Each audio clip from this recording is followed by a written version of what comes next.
जमशेदपुर जिले के पुडका विधानसभा क्षेत्र से पूर्व केंद्रीय मंत्री अर्जुन मुंडा की पत्नी मीरा मुंडा ने नामांकन दाखिल किया है। सैकड़ों समर्थकों के साथ डीसी कार्यालय पहुंचकर मीरा ने नामांकन किया। मीरा मुंडा ने कहा कि वो जनता के बीच रहती हैं, जनता उन्हें जीत का माला पहनाएंगी। पूरी आश्वस्त है क्योंकि पूरी पुडका की जनता मेरे साथ है, पूरे पार्टी के लोग हैं, सभी लोग, सभी मेंबर है पार्टी के, मेनका दी है और भी लोग हैं, पूरे क्षेत्र के लोग हैं। कौन से मुद्दे लेकर आप सामने आ रही है जो इन 5 सालों में जो पूर्ववर्ती सरकार, जो वर्तमान सरकार, लोक कल्याण जो भी होगा वहाँ का मुद्दा, उसको मिलने के बाद जो वहाँ समझ में आएगा, वहाँ के लोग समझाएंगे, बताएंगे तो सारी मुद्दा का निवारण होगा और सारी उस पर चर्चा होगी बाद में। और अभी तो शुरू ही किए हैं। हटिया विधानसभा क्षेत्र से भाजपा प्रत्याशी नवीन जायसवाल ने पर्चा दाखिल कर दिया है। रांची डीसी ऑफिस पहुंचकर उन्होंने पर्चा दाखिल किया। पर्चा दाखिल करने के बाद उन्होंने अपनी जीत का दावा भी किया, साथ ही विरोधियों पर जोरदार हमला बोला।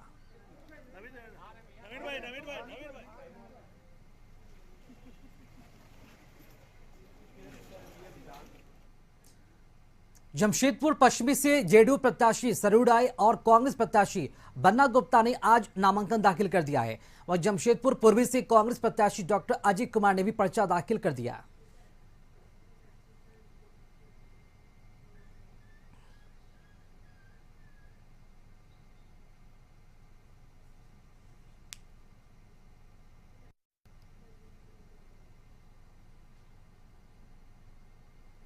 बेरमो से एनडीए समर्थित भाजपा प्रत्याशी रविंद्र कुमार पांडे ने नामांकन आज दाखिल कर दिया। अनुमंडल कार्यालय तेनुघाट में निर्वाची पदाधिकारी के समक्ष अपना नामांकन पत्र दाखिल किया। नामांकन दाखिल करने के बाद उन्होंने जीत का दावा भी किया है।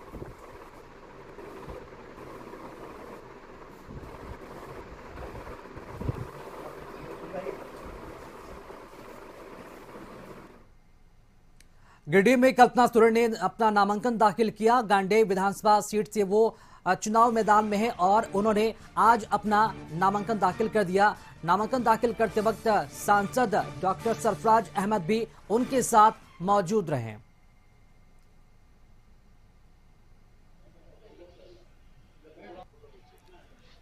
तो ये उस वक्त की तस्वीरें जब गिरिडीह में कल्पना सोरेन ने नामांकन दाखिल किया। बताते चले कि कल्पना सोरेन गांडेय से चुनावी मैदान में ताल ठोकती हुई नजर आ रही हैं और राज्यसभा सांसद डॉक्टर सरफराज अहमद के साथ वो डीसी ऑफिस पहुंची थी और उन्होंने अपना नामांकन दाखिल कर दिया है।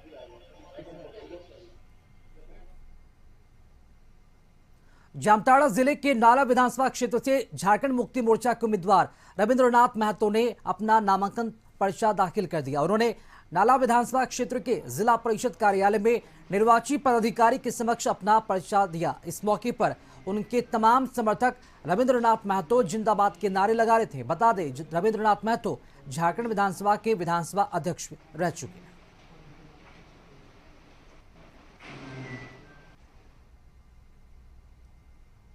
गोड्डा विधानसभा से निवर्तमान विधायक अमित मंडल ने बीजेपी प्रत्याशी के रूप में अपना नामांकन दाखिल किया। अमित मंडल भगवा गमछा लिए समर्थकों के साथ नामांकन करने पहुंचे थे।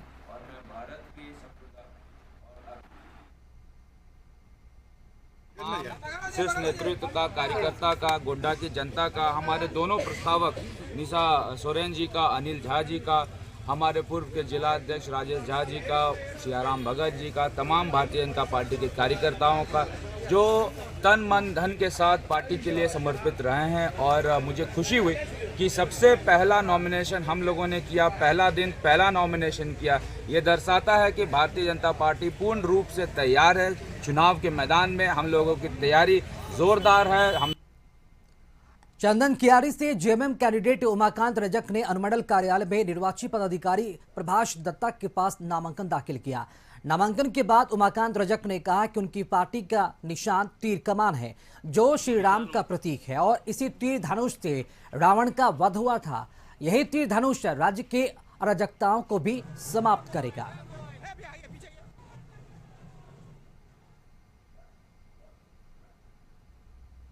लातेहार विधानसभा से बीजेपी प्रत्याशी प्रकाश राम ने अनुमंडल कार्यालय में अपना नामांकन दाखिल किया और इस दौरान बतौर प्रस्तावक स्थानीय भाजपा कार्यकर्ता उपस्थित रहे। इधर नामांकन दाखिल के साथ ही समर्थकों द्वारा बधाई देने का तांता लगा रहा। नामांकन के बाद प्रकाश राम ने बड़े अंतर से जीत दर्ज हासिल करने की बात कही है।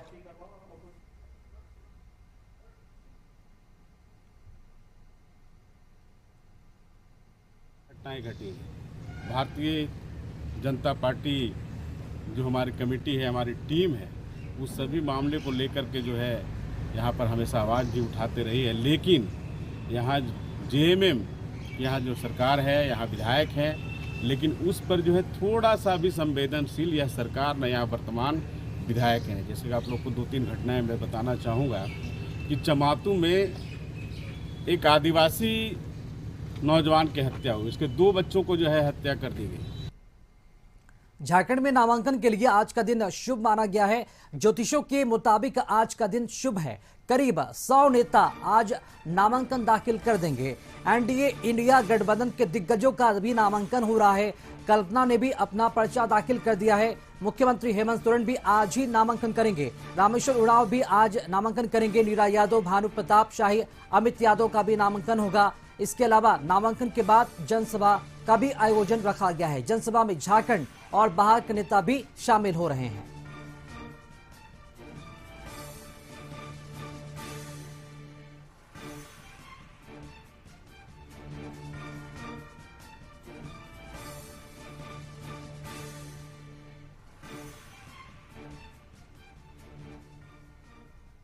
चाईबासा में नामांकन के समय आज अजीबोगरीब स्थिति उत्पन्न हो गई। उपायुक्त कार्यालय के मुख्य गेट पर भाजपा और झामुमो के कार्यकर्ता टकरा गए। दरअसल मझगांव से झामुमो के निरल पूर्ति और भाजपा के प्रत्याशी बड़कुंवर गगराई और उनके समर्थक एक ही समय नामांकन स्थल पर पहुंच गए और उसके बाद टकराव की स्थिति देखी गई।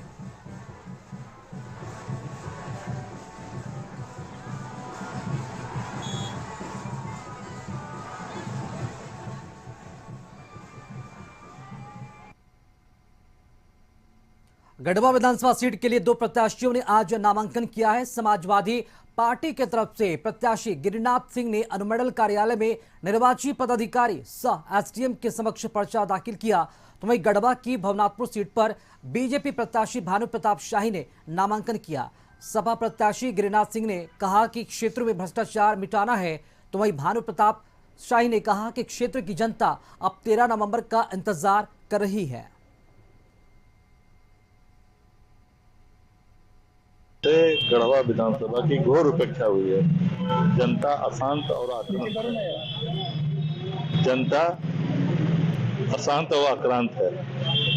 आप नहीं ना आक्रांत हैं, इसलिए जनता ने आज नामांकन कराया। सर, मैदान में अगर देखा जाए तो कोई मंत्री है, कोई कुछ है, आप भी पूर्व मंत्री रह चुके हैं, कई दिग्गज लड़ रहे हैं। ऐसे में देखिए, जनता तय करती है पांडे जी। ये जनता का अपना प्रयास होता है कि किसको हम अपना प्रतिनिधित्व करने।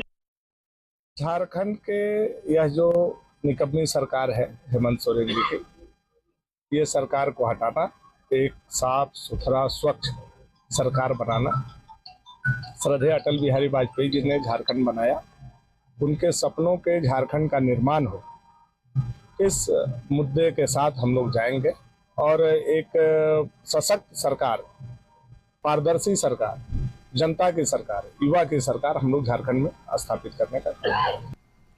धनबाद की टुंडी विधानसभा सीट से आज प्रत्याशी ने भी नॉमिनेशन दाखिल कर दिया है। बताते चले कि धनबाद की टुंडी विधानसभा सीट के लिए झारखंड मुक्ति मोर्चा के प्रत्याशी मथुरा महतो ने नामांकन किया है। भारी संख्या में समर्थकों के हुजूम के साथ मथुरा महतो ने नामांकन करने पहुंचे।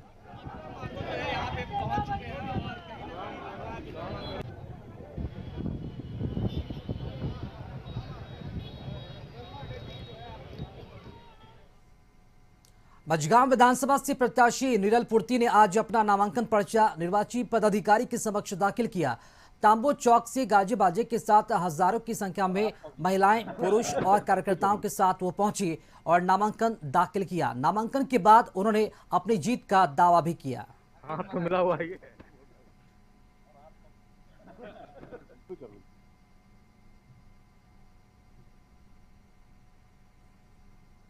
झारखंड बीजेपी प्रवक्ता प्रतुल यादव ने हेमंत सरकार पर हमला बोला है और कहा कि हेमंत सरकार के कार्यकाल में बेटियां पूरी तरीके से असुरक्षित रहीं। राज्य में महिलाओं के ऊपर अपराध में रिकॉर्ड वृद्धि हुई है। आज नामकुम में एक बिटिया के साथ जिस तरीके का रेप हुआ, उसकी हत्या कर दी गई, उसका सर को पत्थर से कुचल दिया गया, ये हेमंत सरकार के लॉ एंड ऑर्डर मशीनरी को एक्सपोज करता है। बेटियां पूरे तरीके से इस सरकार में असुरक्षित हैं। 7200 रेप केसेस हो चुके हैं इस सरकार में और इनमें से चुनिंदा केसेस में ही सजा मिली है और 1/3 केसेस जो रेप के केसेस हैं वो आदिवासी बेटियों और जो एससी समुदाय से आती बेटियां हैं उनके साथ हुआ है। तो ये आदिवासी और जो पिछड़ों और गरीबों की सरकार है ये पूरे तरीके से एक्सपोज हो गई है। और देखिए अगर 2022 के आंकड़ों 2017 के आंकड़ों की तुलना करें तो 29% रेप केसेस में वृद्धि हुई है और पॉस्को के केसेस में जो कन्विक्शन है वो 25%। बाकी विधानसभा क्षेत्र से विधायक प्रत्याशी सह पूर्व विधायक देवेंद्र सिंह उर्फ बिट्टू सिंह ने अपना नामांकन पर्चा आज दाखिल कर दिया। इससे पूर्व उन्होंने महावीर मोड़ में जनसभा को संबोधित भी किया, जिसपे कार्यकर्ताओं का जनसैलाब उमड़ पड़ा। ये रिकॉर्ड मत की बात कर रहे हैं तो मैं ये बातों को मैं नहीं कर सकता, ये हमारे क्षेत्र की जनता कहेगी, क्योंकि अगर मैं इस बातों को रख दूं पहले तो आप जानते हैं कि अहंकार जो होता है वो ईश्वर का आहार होता है। ये मैं नहीं कर सकता, ये हमारे पांकी विधानसभा के तमाम क्षेत्रवासी कहने का काम करेंगे कि उन लोग कैसे अब हमें विजय दिलाएंगे, कितना से दिलाएंगे, कैसे दिलाएंगे, वो उनके ऊपर डिपेंड करता है। झारखंड चुनाव के लिए जेएमएम की तीसरी लिस्ट भी जारी कर दी गई है। तीसरी लिस्ट में 5 सीटों पर नामांकन का ऐलान हुआ है, नाम का ऐलान कर दिया गया है। गोमिया से योगेंद्र प्रसाद, चक्रधरपुर से सुखराम उड़ाव, खूंटी से स्नेहलता कुडलोना, सिसई से जिगा सुधोरन होरो, बिशनपुरा से चमरा लिंडा को उम्मीदवार बनाया गया है। जेएमएम ने अभी तक 41 सीटों पर नामों का ऐलान किया है।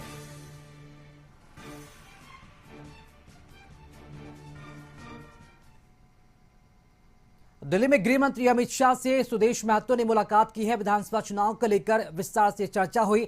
विधानसभा चुनाव को लेकर दोनों नेता ने रणनीति बनाई है। तस्वीरें भी आप देख सकते हैं, ये उस वक्त की तस्वीरें हैं जब दिल्ली में गृह मंत्री अमित शाह से आजसू सुप्रीमो सुदेश महतो ने मुलाकात की और इस मुलाकात को विधानसभा चुनाव को देखते हुए काफी महत्वपूर्ण माना जा रहा है।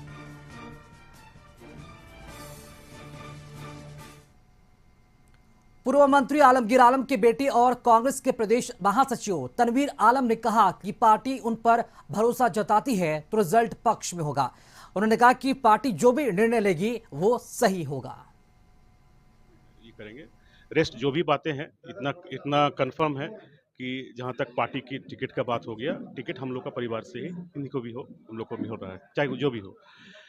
और जो आलमगीर साहब का जो भी काम अधूरा पड़ा हुआ था उसको आगे करना है, उसको हमें आगे बढ़ाना है, ये हम लोग का संकल्प है। और हमारे यहाँ पर जो अमन चैन, गंगा जमुना तहजीब को जो लेके हम लोग हमेशा आगे बढ़े हैं उसको हम लोग को बरकरार रखना है। जनता के भावनाओं को जो है हम अवगत करके जो है उनके लिए काम करना है। और हमारे सरकार ने जिस 5 साल में जो भी कार्य किए हैं उस कार्य को जनता तक पहुँचाना है और इस 5 साल में जो भी हम लोग के उपलब्धियां हैं कि जनता के बीच में हम लोग लेके जाएंगे और जनता से अपना वोट के लिए अपील करेंगे। और बोकारो से बड़ी खबर सामने आई है। बोकारो में बाली एसके स्टील प्लांट में दर्दनाक हादसा हुआ है। बॉयलर फटने से 4 मजदूर गंभीर रूप से जख्मी हो गए। सभी को बीजीएच में भर्ती कराया गया है। घटना बालेडी थाना क्षेत्र के बियाडा फेज 3 की है। घटना के बाद कंपनी के मालिक और अधिकारी अस्पताल पहुंचे और मजदूरों का हालचाल भी लिया। जिला प्रशासन ने भी मामले की जांच शुरू कर दी है। कंपनी के अधिकारी मजदूरों को हर संभव सहायता प्रदान करने का आश्वासन दिया है। तो बोकारो के बाली एसके स्टील प्लांट में यह हादसा हुआ। इस हादसे में 4 मजदूर गंभीर रूप से जख्मी हुए हैं। संवाददाता संजीव हमारे साथ अधिक जानकारी के साथ जुड़ चुके हैं। संजीव, बोकारो के बाली एसके स्टील प्लांट में हादसा हुआ है, हादसा हुआ कैसे और जो मजदूर घायल हुए हैं उनकी स्थिति कैसी है फिलहाल?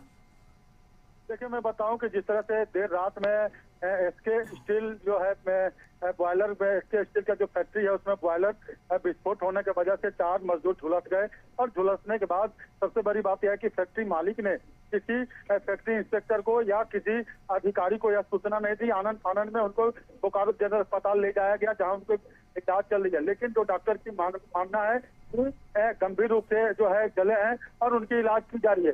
जब हमारी फैक्ट्री इंस्पेक्टर से बात हुई उन्होंने कहा कि अति संवेदनशील बात है कि यदि फैक्ट्री में किसी तरह की दुर्घटना हो जाता है तो हमें सूचना नहीं दी जाता है। लेकिन मैं अभी जा रहा हूँ और देखता हूँ बोकारो के विधायक जो है भाजपा के विधायक बीरेन सिंह नाय ने भी जो वहां पहुंच करके जो चारों मजदूर आक्रांत थे जो जल गए हैं उनको देख रेख किया और उन्होंने जिला प्रशासन को ऐसे बात की और उन्होंने कहा कि अच्छे से इलाज हो सके उसको लेकर के व्यवस्था की जाए। लेकिन सबसे बड़ी बात है कि बोकारो स्टील प्लांट लोहा स्टील के लिए बोकारो को जाना जाता है। जिस तरह से औद्योगिक बालिटी में जो फैक्ट्रियां हैं वह फैक्ट्रियां में सुरक्षा मानक का कोई व्यवस्था नहीं है और उनको देखने वाला कोई नहीं है। लेकिन जब फैक्ट्री इंस्पेक्टर भी यहाँ रहते हैं उनको सूद बुद्ध लेने के लिए कभी वह नहीं जाते हैं फैक्ट्री में। लेकिन उसी तरह से जिस तरह से घटना घटी है 4 मजदूर आक्रांत हुए तो कहीं ना कहीं फैक्ट्री इंस्पेक्टर पर भी प्रश्नवाचक चिन्ह लगता है और फैक्ट्री मालिक पर भी प्रश्नवाचक चिन्ह लगता है, क्योंकि फैक्ट्री मालिक ने तो उनको इलाज कराने के लिए ले गया, उनके परिवार को सूचना नहीं दी, किसी अधिकारी को सूचना नहीं दी, तो कहीं ना कहीं लिपापोती करने की उनकी व्यवस्था थी। लेकिन मीडिया में यह बात कहीं ना कहीं थोड़ी लापरवाही देखने को मिली है। फिलहाल बहुत शुक्रिया आपका संजीव खबर पर जानकारी के लिए।